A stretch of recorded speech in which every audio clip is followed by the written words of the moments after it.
నమస్తే దోస్తులు. నేనైతే మా చెట్టు నుంచి టమాటా పండ్లయితే తీసుకొచ్చుకున్నాను. ఒక బాండీ పెట్టుకున్నాను. ఆ టమాటాలు కట్ చేసుకున్నాను.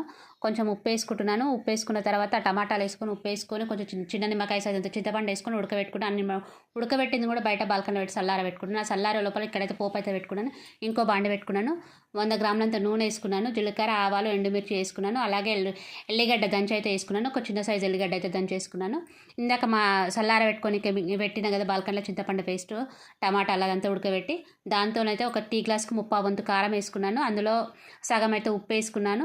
కొంచెం జీలకర్రలంత పొడి వేసుకొని మిక్స్కి అయితే వేసుకున్నాను. తర్వాత ఇందాక మనం పోపు పెట్టుకున్నది కూడా చల్లారింది కదా, అది చల్లారిన తర్వాత మనం మిక్సీకి వేసుకున్న డిష్ ఇందులో కలిపేసుకుంటే నిల్వ ఉండే టమాటా పచ్చడి అయితే రెడీ అయిపోతుంది. ఇది వేడి వేడి అన్నంలో వేసుకొని తినొచ్చు, దోశకి పెట్టుకొని తినొచ్చు, ఇడ్లీకి పెట్టుకొని తినొచ్చు, దేనికైనా పెట్టుకొని తినొచ్చు.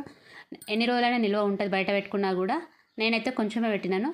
టమాటా కాయలు అంతే ఉన్నాయి, టమాటా పండ్లు. అందుకోసం ఇక్కడైతే నేను టేస్ట్ వీడియోలో లైక్